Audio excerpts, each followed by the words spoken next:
ሃይ ዛሬ ለምትጾሙ ኦር ቪገን ለሆናችሁ ሰዎች የሚሆን መዳመጫ እንኳን ሳትጠቀሙ በእጃችሁ መስራት የምትችሉት ፍሬሽ ፓስታ ነው ማሳያችሁ። አብሮት ደግሞ የሚሄድ በ10 ደቂቃ የሚደርስ በጣም ቀላል የሆነ የሚጣፍጥ ሶስ አሳያችኋለሁኝ።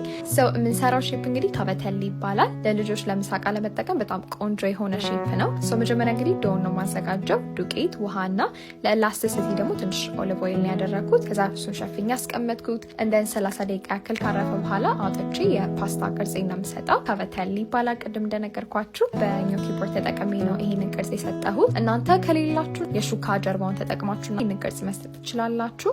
ፓስታ እንግዲህ እንደምታዩት ካዘጋጀኝ በኋላ ወደ ሶሱ ነው የሄድኩት። እንሰራው ሶስ በጣም ቀላል ነው። ሊትራሊ በ10 ደቂቃ ነው የሚደርሰው። መጀመሪያ እንግዲህ በጋለ መጥበሻ ላይ ትንሽ ኦሊቭ ኦይል በደቃቁ የተከተፈ ነጭ ሽንኩርትና የፌናል ወይም ደግሞ አይ ቲንክ በአማርኛ እንስላል መሰለኝ የሚባለው የሱን ፍሬ አደረኩኝ። እንደን ትንሽ ደግሞ የተሸከሸከ ሚጥሚጣ ትንሽ አደረኩበት። ለልጆች ከሆነ ይሄንን ዝለሉት ከዚህ በጣም ነው የሚያቃጥላቸው።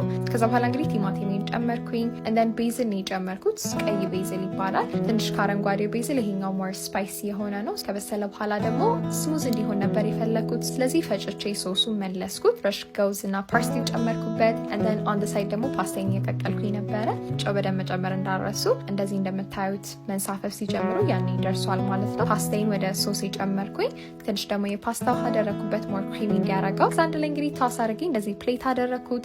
በጣም ነበር የሚጣፍጠው። በደረቀ ፓስታ እንኳን ሶሱን በ10 ደቂቃ ሰርታችሁ መብላት ትችላላችሁ። ሞክሩትና ለሚ ነው። as always like follow share ማድረግ እንዳትረሱ። አመሰግናለሁ። ባይ